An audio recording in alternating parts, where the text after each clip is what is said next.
Mwaka wa 1971, Idi Amin aliingia madarakani kupitia mapinduzi ya kijeshi dhidi ya Milton Obote. Mwanzoni, baadhi ya watu walimuona kama mtu ambaye angeleta mabadiliko. Amin alijieleza kama mtu aliyekuja kuwakomboa watu waliokuwa wamefungwa kisiasa. Aliahidi kurejesha uhuru, kuachilia wafungwa na kuondoa baadhi ya mambo aliyoyaona kama udhalimu wa serikali iliyotangulia. Na hapo ndipo umaarufu wake ulipoanza kujengwa. The members of the Uganda Army and Air Force decided to take over from the civilian rule because of the last arrangement which were made by the Dr. Apollo Milton Obote to disarm the all tribe of Uganda except his own tribe Langi and Acholi. And also that is the point which brought all this problem. Lakini kile kilichoanza kama ahadi ya ukombozi kilibadilika polepole kwa utawala wa kijeshi. Moja ya hoja kubwa za Idi Amin ilikuwa kwamba uchumi wa Uganda ulikuwa mikononi mwa watu ambao kwa mtazamo wake walikuwa wamefaidika sana na mfumo wa kikoloni. Wakati huo, jamii ya Waasia nchini Uganda ilikuwa na nafasi kubwa katika biashara, usambazaji na sekta mbalimbali za uchumi. Amin aliwaona baadhi yao kama sehemu ya mfumo wa kikoloni uliowafanya Waafrika kubaki nyuma. Ndipo akaja na kile alichokiita economic war, vita vya kiuchumi. Alitaka biashara na mali zirudi mikononi mwa Afrika. Na hapo ndipo tunapoona upande ambao baadhi ya Afrika waliunga mkono. My word which I said, the total liberation of Africa must be put into practice.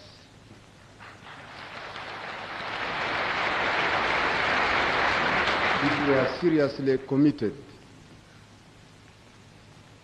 Because if I am speaking about the northern part of Africa, I am speaking about... You will find this not against Britain at all. It is only transferring the economy to the hands of Ugandans. And even in Britain, the whole economy, it has been controlled by Britain, except there are very many Jews who are also controlling your economy in Britain. I think you know this. And as well as in the United States of America, the whole economy there is controlled by Jews.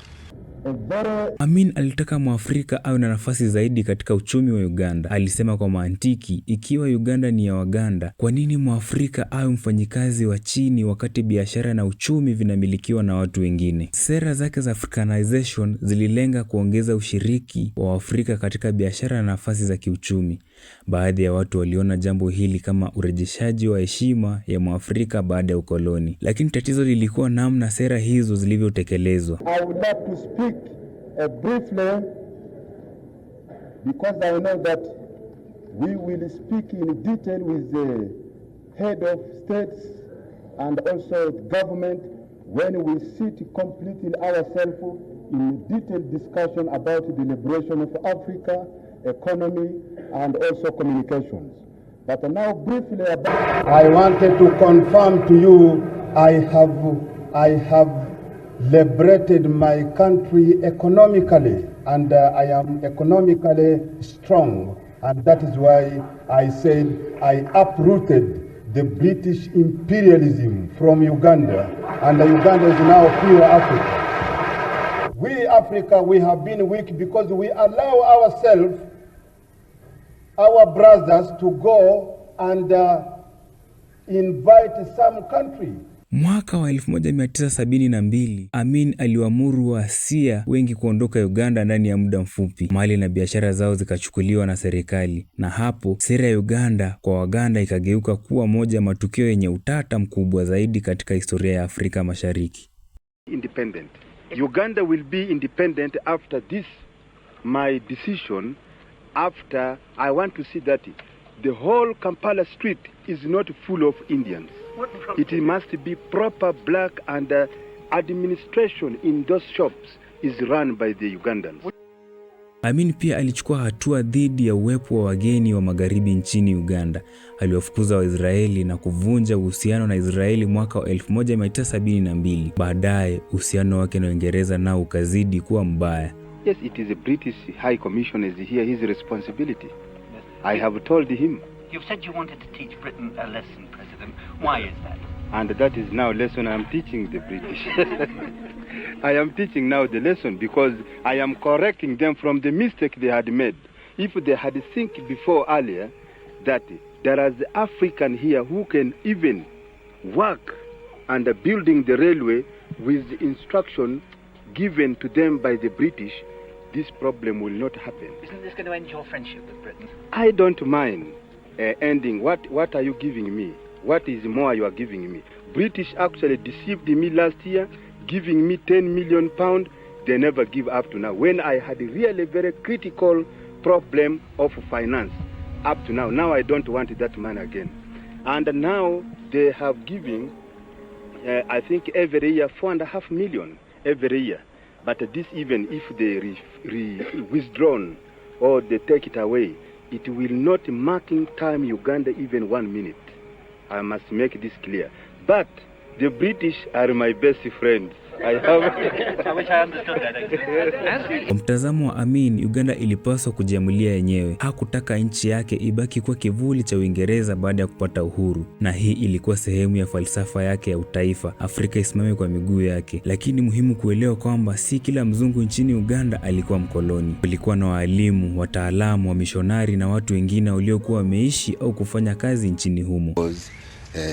Is only one person who is speaking, but according to the information and the letters I am receiving from the very many friends in Britain, and they are actually encouraging me that I have taken the right step to transfer the economy from non-citizen to the citizen, and what he's saying, it will not actually hurt me at all or people of Uganda, but we shall continue to be very friendly with Great Britain, and even after transferring the economy completely to the hands of Ugandans, I will strengthen the relationship even furthermore. Katika Afrika iliyotoka kwenye ukoloni kulikuwa na swali kubwa. Je, Mwafrika anaweza kujenga taifa lake bila kuendelea kutegemea mifumo ya kikoloni? Amin alijenga siasa zake juu ya utaifa wa Uganda na Afrika. Alipinga utegemezi wa kisiasa na kiuchumi kwa mataifa ya magharibi. We Africa, we have been weak because we allow ourselves, our brothers, to go and invite some country. But if the whole country in the continent of Africa can show an excellent example, like our beloved leader, His Majesty the King Hassan of Morocco, assisting President Mobutu when he's invaded, this is some point which Africa can prevent to bring in the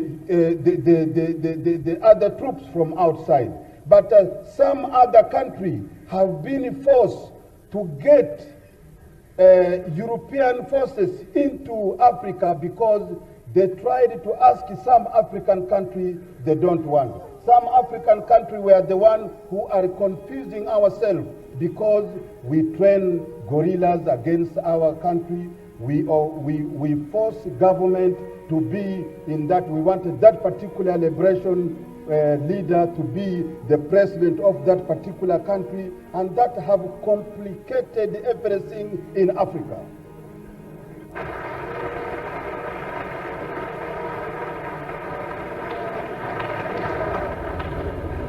Ni rahisi sana leo kusema kwamba Amin alianzisha mfumo mkubwa wa kuifanya lugha ya asili za Uganda kuwa lugha rasmi za serikali. In Black America of African, because I wanted to brainwash them from British colonials, and I wanted to make them understand one language in America. I might introduce Swahili to all Black Americans to understand this language. Amin pia alitaka kujionyesha kama kiongozi wa Afrika aliyekuwa akipinga ukoloni na ubaguzi wa rangi. Alipinga apartheid ya Afrika Kusini. Alijaribu kujenga uhusiano na mataifa ya Kiarabu na mengine yaliyokuwa nje ya ushawishi wa Magharibi. Because if I am speaking about the northern part of Africa, I am speaking about Sinai, which is a part of Africa, and also Palestine is very important for the history of every mankind who believe in religious, whether you are a Christian or you are a Muslim. You must see that this particular point is taken very serious. Also, what I wanted in southern part of Africa is completely in Rhodesia and South Africa majority rule.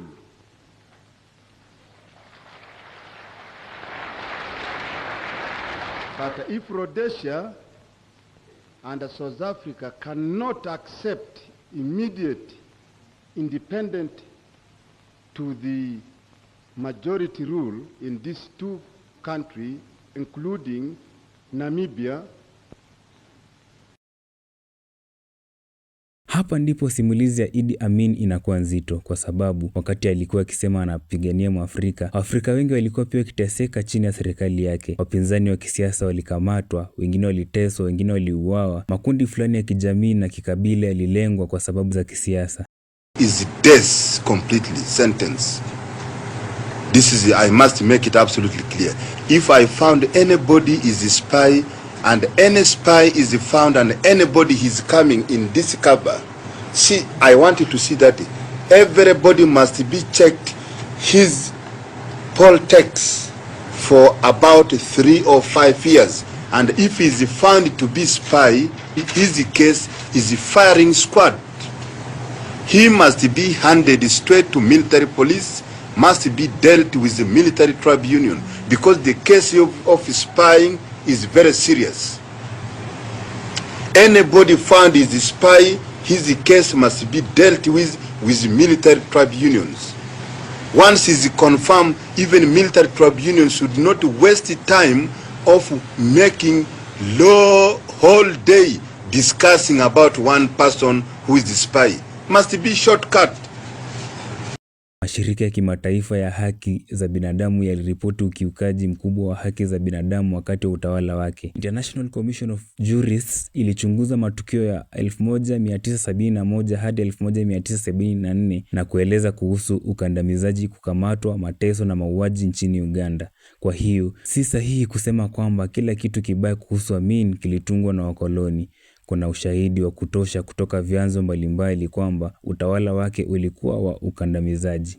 Kadri miaka ilivyopita, jeshi likawa na nguvu zaidi katika serikali. Amin alitawala kwa nguvu za kijeshi, wapinzani wake waliogopa. Vyombo vya dola vilitumika dhidi ya watu waliotuhumiwa kuwa maadui wa serikali. Hapo ndipo jina la Idi Amin lilianza kuhusishwa zaidi na hofu, mateso, kutoweka kwa watu na mauaji. Makadirio ya idadi ya watu waliokufa wakati wa utawala wake yalitofautiana, lakini vyanzo vya haki za binadamu vinaonyesha kwamba idadi ilikuwa kubwa sana. Who are rotten, they are there since Otiang was there and also is there.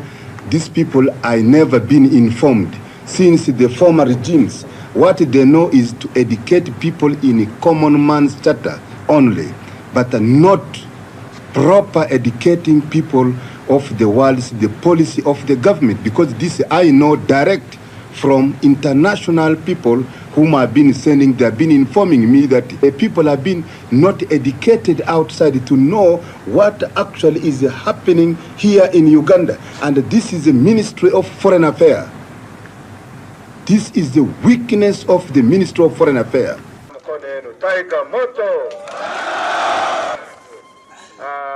Mimi nimefurahi sana kusikia